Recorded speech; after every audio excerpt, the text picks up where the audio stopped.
तो hello friends, आज हम बात करेंगे नई वैकेंसी के बारे में।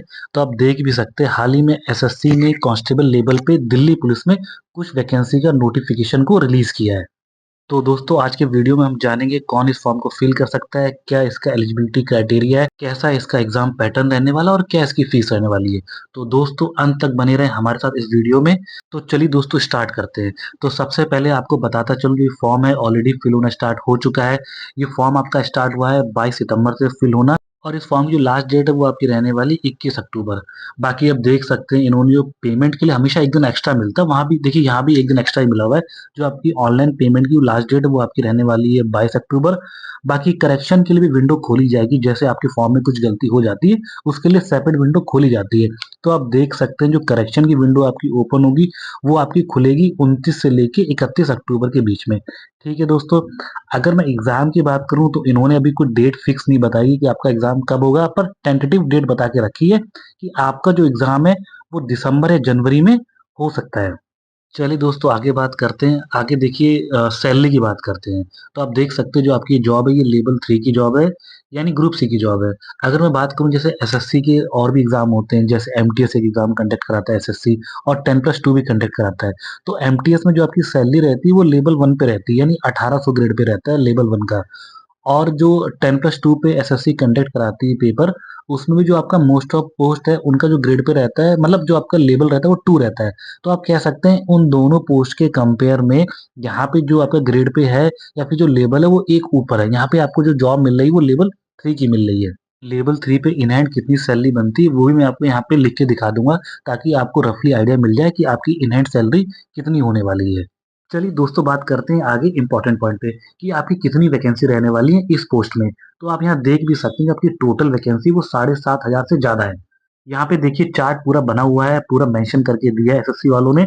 आप यहाँ कैटेगरी वाइज पूरी वैकेंसी देख सकते हैं कि यूआर में कितनी वैकेंसी है, ईडब्ल्यूएस में कितनी है, ओबीसी, एससी, एसटी, हर कैटेगरी की सेपरेट वैकेंसी यहाँ पे है। ऊपर से मेल में कितनी वैकेंसी है, फीमेल में कितनी वैकेंसी, आप पूरे चार्ट में देख भी सकते हैं।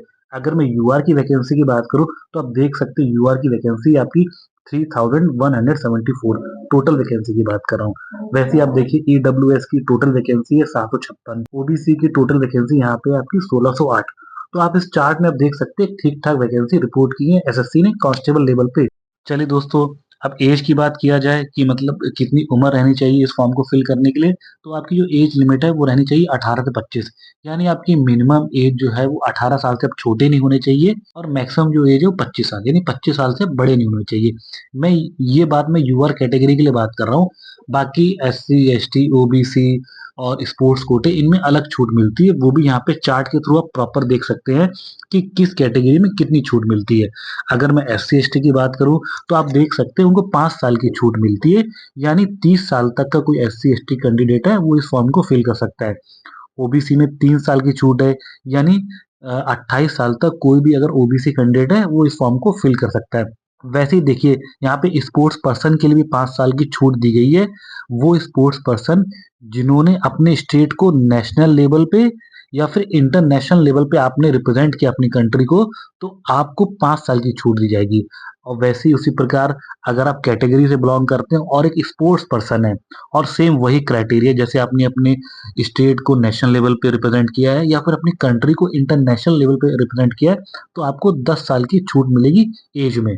तो यहाँ पे देखिए पूरा चार्ट है, आप फॉर्म फिल करने से पहले इस चार्ट को अच्छे से देख लें।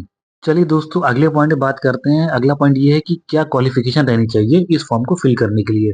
तो आप देख सकते हैं आपको 12th पास होना चाहिए मिनिमम इस पोस्ट को फिल करने के लिए। पर यहाँ देखिए इन्होंने कुछ छूट भी दे रखी है, मतलब आप 11वीं पास वाले भी इस फॉर्म को फिल कर सकते हैं, पर उसके लिए कुछ कंडीशन दे रखी है। कंडीशन क्या है कि मतलब आपके जो पेरेंट्स है वो दिल्ली पुलिस में वर्किंग होनी चाहिए, मतलब वर्किंग हो या रिटायर हो।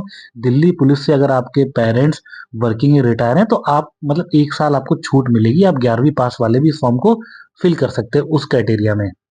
चलिए दोस्तों आगे बात करते हैं इस फॉर्म को कैसे फिल करना है और क्या इस फॉर्म की फीस रहने वाली है।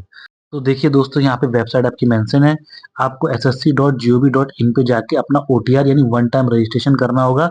और जो भी बच्चे जिन्होंने अपना ओटीआर यानी वन टाइम रजिस्ट्रेशन करके रखा है तो आप अपना लॉगिन करेंगे वहाँ पे अकाउंट और वहाँ से फॉर्म को फिल कर सकते हैं। ठीक है दोस्तों, अगली चीज़ फ़ीस की बात करूँ तो इस फॉर्म की फ़ीस रहने वाली ₹100 यूआर और ओबीसी वाले कैंडिडेट के लिए। बाकी एससी, एसटी और जितनी भी फीमेल कैंडिडेट हैं उनके लिए फॉर्म फ्री रहने वाला है। चलिए दोस्तों, फाइनली अब आते हैं इसके एग्ज़ाम पैटर्न पे कि कैसा इसका एग्ज़ाम रहने वाला है। तो आप देख सकते हैं इन्होंने बता भी रखा है यहाँ पे, मतलब पूरा चार्ट ही मेंशन है कि जो आपका जो एग्ज़ाम है वो आपका रहने वाला है 90 मिनट का, और इसमें आपके कितने रहने वाले हैं, 4 पार्ट रहने वाले हैं। अगर मैं क्वेश्चंस की बात करूँ तो आपके टोटल क्वेश्चन आने वाले हैं 100, और मार्क्स भी आपके 100 ही मार्क्स है टोटल। तो आप देख भी सकते हैं, जो पार्ट ए की अगर बात किया जाए सबसे पहले, तो पार्ट ए में आपका आएगा जीके और करंट अफेयर।